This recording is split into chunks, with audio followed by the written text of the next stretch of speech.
बिदा फंबाय आरो बिनानावफोर, दिनै जों मोनसे आयदानि सायाव रायज्लायनो थांगासिनो दं, जायखौ गोबां मानसिफोरा गियो। गोबाङानो गोरोन्थि बुजियो आरो गोबाङानो बांद्रायै बुङो एबा सानो।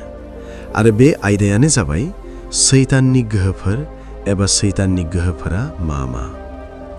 गोबां मानसिफ्रा सोङो, सैताना नंगुबैयाव गोहोगोरा नामा? बियो मा खालामनो हायो? बिनि सिमाफोरा मा मा? बियो जोंनि गोसोखौ फरायनो हायो नामा एबा गोसोनि साननायखौ मिथियो नामा? बियो जोंखौ बेराम खालामनो हायो नामा? बियो सोमोनांथाव खामानि मावनो हायो नामा? आरो बयनिख्रुइबो गोनांसिन सोंलुआ जाबाय, बियो इसोरजों समान नंगौ ने? दिनैनि बे बाइबेल खौराङा गिनायखौ गोसारहोनो एबा सोरखौबा सिगिनो नङा, नाथाय सैथोखौ फोरमायनोसो। मानोना इसोरनि बोसोन जहन 8:32 बुङो दि नोंसोर नंगौखौ मिथिगोन आरो नंगौआ नोंसोरखौ गोहोगोन। Chapter 1 सैताना सोर? फैयाब्ला जों मोनफा मोनफायै सावरायलांनि। बाथ्राखौ आबुं बुजिजोबनो थाखाय भिडिअखौ जोबजासिम नायलां। बाइबेलनि बायदि सैताना मोनसे सानबोलावरि आखु नङा, बियो सासे थार इसोरारि सुबुं। जेराव जेसायानि 14:12 बुंदों दि, "ओ फुङाव मोदानग्रा हाथरखि, नोङो नख्रांनिफ्राय सिरिबाय माथो? नोङो जातिफोरखौ नारख्लायनायमोन, दानो नोङो हायाव दानख्लाय हरजाबाय।" आरोबाव इजिकिएलनि 28:12 14 बिखौ सासे अभिषिक्त करुब होननानै फोरमायदों, समायना, गियान गोनां आरो गोग्गानायजों बुंफबनाय। नाथाय गोग्गानाया बिनि गोग्लैनायनि जाहोन जानायसै। बेनिखायनो जाकुब 4:1 बुङो दि इसोरा दुगाफोरनि जेंगा सिखाङो, नाथाय गुरैफोरखौ दया खालामो। Chapter 2 सैताननि गुबै सिनायथि। से बियो सोरजिगिरि नङा, सोरजिजानाय प्राणीसे। जेराव जहननि 3:3 एरैहाय बुङो दि, बे बाथ्राजोंनो इसोरा गासैखौबो सोरजिगोन। बेनि ओंथिया बेनोदि सैतानखौबो इसोरा सोरजिदोंमोन। 2 बियो सासे नारख्लाय हरजानाय गाज्रि आरफ। नुजाहोजानायनि 12:7-9 बुंदों दि बियो आरो 3 बाहागोनि स्वर्गदूतफोरखौ गावजों लोगोसे बोख्लायनानै लाबोफादों। Chapter 3 सैताननि गाहाय गोहोफोर एबा सैताननि बोलोफोर। दा जों बाइबेलनि फोरमानजों सैताना मा खालामनो हायो बेखौ गुवारै नायगोन। सैताननि सेथि बोलो, थगायनो हानाय गोहो। जेराव नुजाहोजानायनि 12:9 ओरैहाय बुङो, "बे गेदेर अजगर, सैतान मुंखोजानाय गोजाम जिबौआ गासै संसारखौ फोलाबाय। सैताननि देरसिन हाथियारा जादों थगायनाय।" बिदिन्थि, आदाम आरो हावाखौ थगायनायनि बाथ्रा, जेखौ जों जागायजेननायनि 3:12 मोनो। बियो हावाखौ बुआखैमोन आरो बिखौ सिखियाखैमोन, बियो बिखौ सोंदोंमोन, "इसोरा थारैनो बिदि बुंदोंमोन ने?" दिनैसिमबो बियो बेखौनो खालामो, मानसिफोरखौ थगायो। अनजाग्रा नायगिरि प्रियफोर, फैदो दानाब्ला सैताननि नैथि बोलोखौ नायनि। बेनो जाबाय नंखायनि गोहो। जहननि 9:44 ओरैहाय बुङो, "बियो सासे थगायसुला आरो थगायग्रानि बिफा। बिनि खामानियानो जादों नंखाय बुंहोनाय। बियो सैथोखौ ओंथि गैयै खालामो।" अनजाग्रा नायगिरि प्रियफोर, फैदो दानाब्ला थामथि सैताननि बोलोखौ नायनि। बेनो जाबाय गोसोनि मेगनखौ खाना खालामो एबा बुजिनो हानायखौ हमथाना दोनो। बे बिषयाव गोथार बाइबेलनि 2 करिन्थ 4:4 एरैहाय बुङो, "बे संसारनि सैताना फोथायै मानसिफोरनि गोसोखौ खाना खालामबाय। बियो मानसिफोरखौ आत्मिक सैथोखौ बुजिनायनिफ्राय होबथायो। बेनिखायनो गोबां मानसिफोरा सैथोखौ मिथिनो हाया।" अनजाग्रा नायगिरि प्रियफोर, फैदो दानाब्ला ब्रैथि सैताननि बोलोखौ नायदोनि। बेनो जादों लुबैहोनो हानाय गोहो, प्रलोभन देने की शक्ति।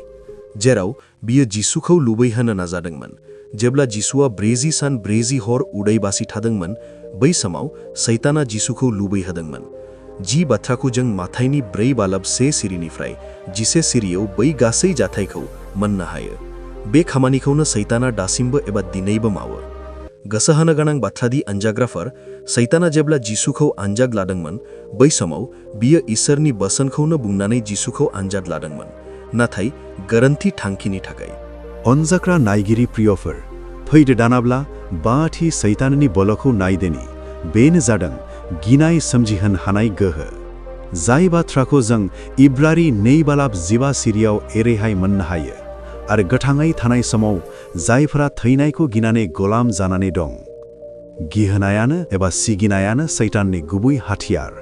बियो मानसिफोरखौ बायदि रोखोमनि जेंनाफोरखौ दिन्थिहोनानै फोथायारिफोरखौ सिगियो, आरो बेनो बेनि खामानि।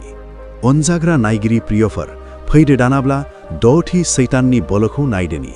बेनो जादों बेराम खालामनो हानाय सिमिट गोनां गोहो, बिमारि लानेकी सिमिट अनुमति, लिमिटेड पावर टु एफ्लिक्ट। जेराव जों जोबनि 2:7 सिरियाव जों बेबादि मोननो हायोदि सैताना जोबखौ जोबोद दुखु गोनां गारायजों सैहोदोंमोन एबा बेराम सना होदोंमोन। नाथाय गोसोआव ला अनजाग्रा नायगिरि प्रियफोर, बियो इसोरनि गनायथि गैयालासे जेबो मावनो हाया। अनजाग्रा नायगिरि प्रियफोर, फैदो दानाब्ला द'थि सैताननि बोलोखौ नायदनि। बेनो जादों थासारिखौ गाज्रिसिन खालामनो हानाय गोहो। गोथार बिजाब जबनि 1:12 जों मोनोदि सैताना जबनि थासारिखौ माबायदि सोलायना होदोंमोन एबा गाज्रि समखौ लाना फैदोंमोन, जेरै अर गोग्लैदोंमोन, बारफोरनि बारहुंखा फैदोंमोन, धन खहा खालामदोंमोन, नाथाय गासैबो इसोरनि सिमानि सिङावमोन। अनजाग्रा नायगिरि प्रियफोर, फैदो दानाब्ला 8थि सैताननि बोलोखौ नायदनि। बेनो जादों नंखाय सोमोनांथाव खामानि मावनो हानाय गोहो।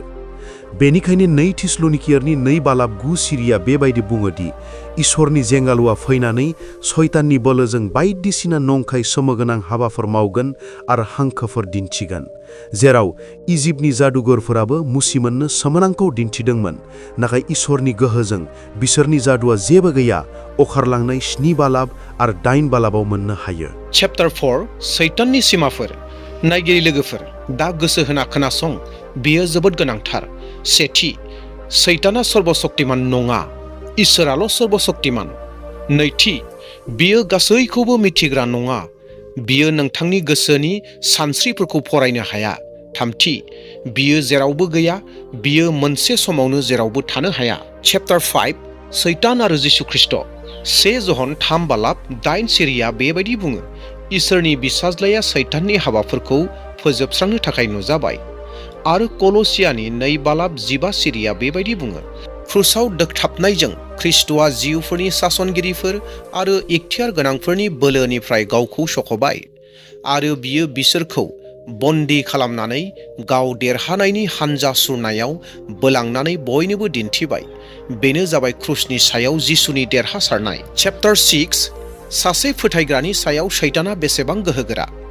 बे बिसयाव जाकबनि 4:7 सिरिया बेबायदि बुङो, बेनिखायनो इसोरनि सिङाव था, सैताननि जेङा गोगोमै गसं, अब्लानो सैताना नोंनिफ्राय खारलांगोन। आरो रमारि 8:36 सिरिया बेबायदि बुङो, इसोरानो जोंजों दङब्ला सोर जोंनि जेङा जानो हानो।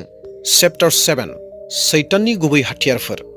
थगायनाय, गिनाय, सिगिनाय, अजद होनाय, दाय गोनां एबा दाय फोनांनाय, फोथायखेबस', बेफोरनो सैताननि गुबै हाथियारफोर।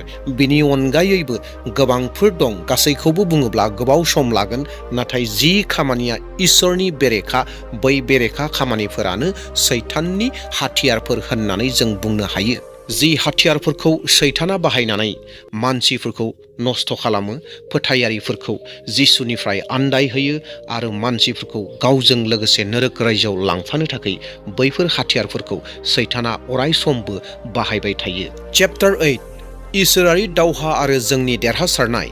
अनजाग्रा ख्रिस्ट'नि बिसा नायगिरि प्रिय नोंथांमोन, बेनिखायनो इफिसुस 4:11 सिरिनिफ्राय 18 सिरिसिम बेबायदि बुङो, जेब्ला जोंनो इसोरा होनाय आबुं हाथियारखौ लायो आरो गानो, जों बे दावहायाव देरहायो आरो सैतानखौ सहसैनो फेजेननो हायो। चैप्टार 9 जोबनाय सम आरो सैताननि जोबनाय।